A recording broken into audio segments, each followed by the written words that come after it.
Administration and public policy concepts and theories BA programme political science semester 5th के ऐसे important questions जो आपके exam के purpose से बहुत ज्यादा इंपॉर्टेंट है, वो सारे क्वेश्चंस आज के इस वीडियो में मैं आप सभी को बताने वाला हूं। इस वीडियो को प्लीज कहीं भी स्किप मत करना, एंड तक जरूर देखना, कहीं कोई सा टॉपिक आपसे मिस ना हो जाए। मैं मनीष वर्मा, आप सभी को स्वागत है हमारे चैनल पे। एक नजर हम अपने सिलेबस पर डाल लेते हैं। सिलेबस में टोटल 4 यूनिट्स दिए गए हैं। 4 में जो फर्स्ट यूनिट है वो है एडमिनिस्ट्रेशन का मतलब क्या होता है, यानी कि पब्लिक एडमिनिस्ट्रेशन कहते कैसे हैं। देखिए, जो पब्लिक के लिए एडमिनिस्ट्रेशन के द्वारा काम किया जाता है, अब एडमिनिस्ट्रेशन पॉलिसी बनाती है, जो लॉज बनाती है। अब इसमें वो लॉज किस तरीके से बनाती है, ब्यूरोक्रेसी का क्या इसमें कंट्रीब्यूशन होता है, चाहे वो आईएएस ऑफिसर हो गए, सेंट्रल स्टेट गवर्नमेंट के जितने भी ऑफिसर्स हो गए, इनका क्या रोल होता है, इनका क्या प्रोसीजर होता है, ये सब कुछ हम देखेंगे पब्लिक एडमिनिस्ट्रेशन के चैप्टर फर्स्ट के अंदर। एंड पब्लिक एडमिनिस्ट्रेशन का मीनिंग क्या होता है। गवर्नमेंट यानी कि सरकार के द्वारा लोगों के लिए जो भी नियम या कानून बनाए जाते हैं, इसी को पब्लिक पॉलिसी के नाम से जाना जाता है। अब इस पब्लिक पॉलिसी का मीनिंग, इसके डायमेंशन एंड इंपॉर्टेंस, ये सब कुछ देखने वाले हैं। एंड इसके बाद एक क्वेश्चन आता ही है भाई, वो है public administration and private administration. इसमें डिफरेंस आपसे पूछा जाता है, एंड पब्लिक एडमिनिस्ट्रेशन का डेवलपमेंट कैसे हुआ है। ये आपको फर्स्ट यूनिट है, इसमें से 1 या 2 क्वेश्चन आपके एग्जाम में आते ही आते हैं। सेकंड जो यूनिट है वो ये बताता है कि जो एडमिनिस्ट्रेटिव थ्योरीज हैं वो किस किस के द्वारा दिए गए हैं, और एडमिनिस्ट्रेटिव थ्योरी क्या कहता है एडमिनिस्ट्रेशन के बारे में। जैसे यहाँ पे साइंटिफिक थ्योरी है, वैज्ञानिक प्रबंधन दृष्टिकोण, एंड यहाँ पे एडमिनिस्ट्रेटिव मैनेजमेंट थ्योरी है, प्रशासनिक प्रबंधन, एंड नवशास्त्रीय सिद्धांत। ये जो न्यू क्लासिकल थ्योरीज है, ये इस टाइम पे बताता है हमें कि आज के टाइम में ऐसा क्या क्या हमने अपना लिया है जो पहले हमने नहीं अपनाया था। तो new classical theory and human relation theory, जो कि एल्टर मेयो एक थिंकर है एडमिनिस्ट्रेशन के अंदर, इनके द्वारा मानव संबंध सिद्धांत दिया गया है। एल्टर मेयो के ऊपर एक क्वेश्चन आना कंपलसरी है। एंड इसके बाद तार्किक निर्णय निर्माण, यानी कि रैशनल डिसीजन मेकिंग। ये जो थ्योरी है ये हर्बर्ट साइमन के द्वारा दी गई है। हर्बर्ट साइमन और एल्टर मेयो दोनों में से किसी एक पे, या दोनों ही क्वेश्चन हर बार एग्जाम के अंदर आया है। तो ये आपके लिए बहुत जरूरी है कि इनके द्वारा क्या कहा गया है अपनी थ्योरीज के अंदर, ताकि आप एग्जाम्स के अंदर पॉइंट्स में लिख पाओ और फ्लो चार्ट भी बना पाओ। एंड जो यूनिट थर्ड है वो है डेवलपमेंट एडमिनिस्ट्रेशन। इसमें डेवलपमेंट एडमिनिस्ट्रेशन का मतलब क्या होता है, यानी कि ऐसी एडमिनिस्ट्रेशन जो डेवलपमेंट के काम करती है, हेल्थ पे, एजुकेशन पे, डिफेंस पे, वुमेन पे, एग्रीकल्चर पे, और आज के टेक्नोलॉजी पे। तो डेवलपमेंट एडमिनिस्ट्रेशन है क्या, इसका मेन मकसद क्या है, ये हम जानेंगे थर्ड यूनिट के अंदर। एंड जो फोर्थ यूनिट है वो है लोक नीति की समझ, यानी कि पब्लिक पॉलिसी का मतलब क्या होता है।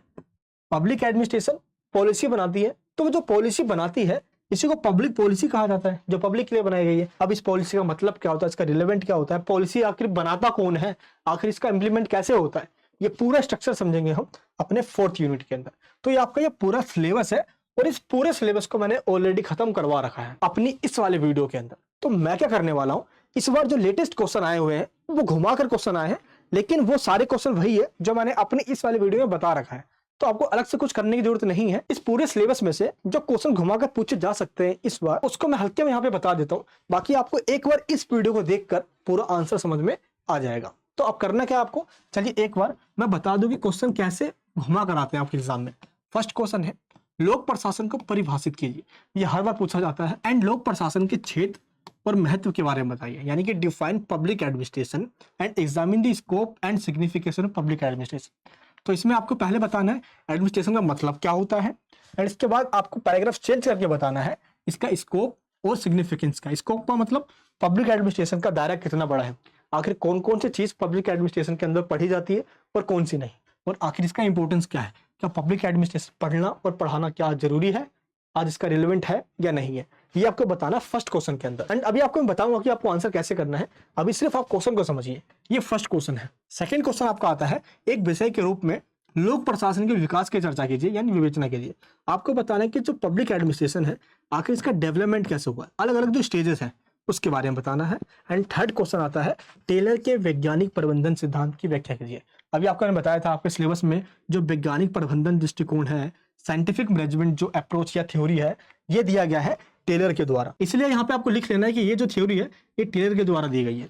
और यहाँ पे ये जो क्वेश्चन पूछा भी गया है आपसे कि टेलर के द्वारा जो साइंटिफिक मैनेजमेंट थ्योरी दी गई है, इसका आपको एनालाइज करना है और आलोचना भी करनी है। एंड कैसे घुमाकर दिया जाएगा मैंने आपको और में ये भी बता दिया है।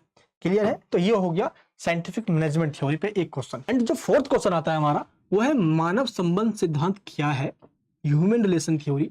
एंड इसके बाद यह है किस प्रकार वैज्ञानिक प्रबंधन सिद्धांत पर सुधार है। अभी हमने देखा जो थर्ड क्वेश्चन हमारा वो क्या था, टेलर के द्वारा जो वैज्ञानिक प्रबंध सिद्धांत दिया गया था। तो पहले ये थ्योरी दी गई थी टेलर के द्वारा, बट इस थ्योरी में जो कमियां थी उसको क्रिटिसाइज कर एक नई थ्योरी दी गई, मानव संबंध सिद्धांत। और ये किसके द्वारा दी गई थी? अभी आपको मैंने बताया था सिलेबस के अंदर, ये दी गई थी एल्टर मेयो के द्वारा। तो आपसे पूछा ये जा रहा है कि ये जो वैज्ञानिक प्रबंधन सिद्धांत है ये, और इसकी आलोचना कर एक जो नई थ्योरी आई मानव संबंध सिद्धांत, ये इन दोनों में क्या डिफरेंस है, प्लस ये क्या ऐसा कहता है जो वैज्ञानिक प्रबंध सिद्धांत नहीं कहता, ये आपको बताना होगा इसके अंदर।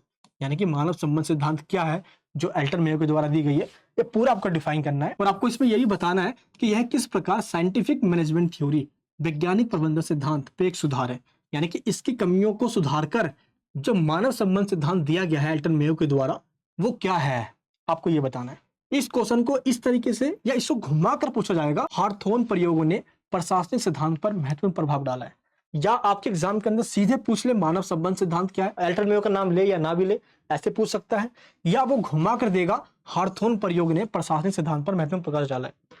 या ह्यूमन रिलेशन थ्योरी है या हार्थोन प्रयोग है, दोनों ही सेम है, ये अलग नहीं है। ह्यूमन रिलेशन थ्योरी के अंदर ही हार्थोन प्रयोग, ये हार्थोन एक प्रैक्टिकल करके दिखाया है एल्टर मेयो ने, बस उसी को इन्होंने एक क्वेश्चन बना दिया है। तो क्वेश्चन कहीं से भी घुमाकर आएगा, आपको ध्यान रखना है ह्यूमन रिलेशन थ्योरी लिखा गया या हार्थोन प्रयोग लिखा गया या कहीं पे भी एल्टर मेयो का नाम यूज हो गया, तो समझ जाना वही आंसर देना है जो एल्टर मेयो ने कहा है। क्लियर है? ये हो गया हमारा आंसर। एंड इसके बाद जो फिफ्थ क्वेश्चन है वो है हर्बर्ट साइमन के निर्णय निर्माण सिद्धांत, यानी कि जो डिसीजन मेकिंग का थ्योरी दिया गया था हर्बर्ट साइमन का, हमने अपने सिलेबस में भी देखा था। ये देखिए यहाँ पे दिया गया ना, ये निर्णय निर्माण हर्बर्ट साइमन के द्वारा जो दिया गया है, तो इस पे भी क्वेश्चन आता है। तो हर्बर्ट साइमन के निर्णय निर्माण के सिद्धांत की आलोचनात्मक समीक्षा कीजिए।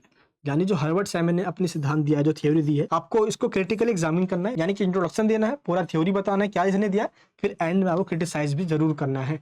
अगर आलोचनात्मक क्रिटिकली कहा गया है तो आलोचना जरूर करना है, अदरवाइज आपके मार्क्स को काट लिया जाता है। एंड इसके बाद 6 पॉइंट वो है डेवलपमेंट एडमिनिस्ट्रेशन क्या है, एंड इसके स्कोप बताना है, डायमेंशन बताना है, या इसको घुमा कर दिया जाएगा कि इसके अलग अलग जो एलिमेंट्स है ये बताइए। एंड ये हो गया हमारे क्वेश्चंस। एंड इसके बाद आता है डेवलपमेंट एडमिनिस्ट्रेशन पे फ्रेडरिक्स के जो अप्रोच है वो क्या है। यानी आप यूं कह सकते हो जैसे अलग अलग लोगों ने अलग अलग थ्योरीज दी है, अभी हमने यहाँ पे देखा एल्टर मेयो हो गया, हर्बर्ट साइमन हो गया, टेलर हो गया, वैसे सेम डेवलपमेंट एडमिनिस्ट्रेशन पे यानी विकास प्रशासन पर फ्रेडरिक्स ने अपने अप्रोच या अपने विचार दिए हैं। अभी इसके विचार क्या है आपको इसके बारे में बताना है, मैं बताऊंगा इन सब के आंसर एक एक करके। पहले क्वेश्चन को अच्छे से समझिए। स्टूडेंट्स गलती क्या करते हैं क्वेश्चन को समझने में, फिर वो कहते हैं कि बैक आ गई, मार्क्स नहीं आए। क्वेश्चन को एक बार समझ डाला तो कसम से कहता हूं लाइव झंका डाला, आंसर आपका हाथ रुकेगा नहीं, लिखते रह जाओगे। इसके बाद जो नेक्स्ट क्वेश्चन क्या है, लोक नीति क्या है। लोक नीति के जो अलग अलग प्रारूप है। अब देखिए प्रारूप का मतलब क्या होता है, हिंदी में एक चीज के अनेक मीनिंग्स होते हैं, बच्चे वहां पे कंफ्यूज हो जाते हैं, आपको इंग्लिश में देख लेना है। प्रारूप हो, प्रकार हो, कहीं से भी घुमा कर दे दे वो, इंग्लिश में एक ही नाम है इसका, मॉडल्स। पब्लिक पॉलिसी क्या है, पब्लिक पॉलिसी के कौन कौन से मॉडल्स है, ये आपके एग्जाम में आता है, तो आपको ध्यान रखना है, इसमें मॉडल्स के बारे में बताना है। एंड लोक नीति को परिभाषित कीजिए, एंड पॉलिसी मेकिंग का जो पूरा प्रोसीजर है ये बताइए। ये इस तरह से क्वेश्चन आता है। एंड जो नेक्स्ट क्वेश्चन है वो है नीति क्रियान्वयन में प्रमुख समस्याओं का विश्लेषण कीजिए। यानी कि जब कोई हम पॉलिसी इंप्लीमेंट करते हैं तो इंप्लीमेंट के टाइम कौन कौन सी प्रॉब्लम आती है, तो इंप्लीमेंटेशन में जो जो प्रॉब्लम्स आती है उसके बारे में बताना है। एंड सबसे एंड में आता है शॉर्ट नोट। शॉर्ट नोट में पूछा गया है आपसे लोक एवं निजी प्रशासन, यानी पब्लिक एंड प्राइवेट एडमिनिस्ट्रेशन, जो आपके सिलेबस में है, फर्स्ट यूनिट के अंदर ही है ये। And post core, post core क्या है, ये एक अप्रोच है, दृष्टिकोण है जो पब्लिक एडमिनिस्ट्रेशन में काफी यूज किया जाता है। तो पोस्ट कोर का पूरा फुल फॉर्म बताकर इसको डिफाइन करना है, पूरा आंसर बताऊंगा अभी मैं आपको। नीति निर्माण में नौकरशाही की भूमिका। नौकरशाही पर मैक्स वेबर एक थिंकर हुआ जिसने अपने विचार दिए हैं, तो मैक्स वेबर का पूरा थॉट्स आपको बताना है, जो उसने ब्यूरोक्रेसी पर अपने थॉट्स दिए हैं। एंड नीति का इंप्लीमेंटेशन कैसा होता है, एंड पब्लिक पॉलिसी आज के टाइम पे रिलेवेंस है या नहीं है, तो पब्लिक पॉलिसी का रिलेवेंस बताना है। तो ये आपके हो गए शॉर्ट नोट। एग्जाम में 4 ऑप्शन देता है, कोई भी आपको 2 ऑप्शन इसमें से करना होता है। तो ये सारे वो क्वेश्चंस है जो आपके एग्जाम के पॉइंट ऑफ व्यू से इस बार बहुत ज्यादा इंपॉर्टेंट है। मैंने क्या किया है, इस वीडियो में आपको सारे क्वेश्चंस बता दिए हैं, उनका मीनिंग बता दिया है, और आपको इस वाले वीडियो को देखकर इन सभी क्वेश्चन के आंसर को समझ लेना है। इस बार टाइम बहुत कम था, अगर मैं फिर से इसका आंसर बताने लग गया तो वीडियो एग्जाम के बाद आती तो किसका फायदा क्या रह जाता। इसलिए मैंने जस्ट आपको क्वेश्चन इस वीडियो में समझा दिया, और इन पूरे क्वेश्चन का आंसर इस वाले वीडियो में दिया हुआ है। ये मैंने पिछले बार समझाया था, वही सेम है, बस क्वेश्चन घूमकर इस बार आया था, तो क्वेश्चन का फॉर्मेट बता दिया। इस वीडियो को देखने के बाद आपका सब कुछ क्लियर हो जाएगा। और हाँ, इस टॉपिक के नोट्स भी हमारे वेबसाइट पे आ चुके हैं, नोट्स के लेना बिल्कुल मत भूलना। नोट्स की लिंक नीचे वीडियो डिस्क्रिप्शन बॉक्स के अंदर, जो भी आपको नोट चाहिए सिंपल आपको उस पर क्लिक करना है और बाय नाउ पे क्लिक करके उसको डाउनलोड कर लेना है। वीडियो देख के टॉपिक को समझिए, और एग्जाम में लिखने के लिए जो फॉर्मेट है, चीजों को लर्न करना है, एक बार याद करके उसको अच्छे से समझ लेना है, वो है नोट्स।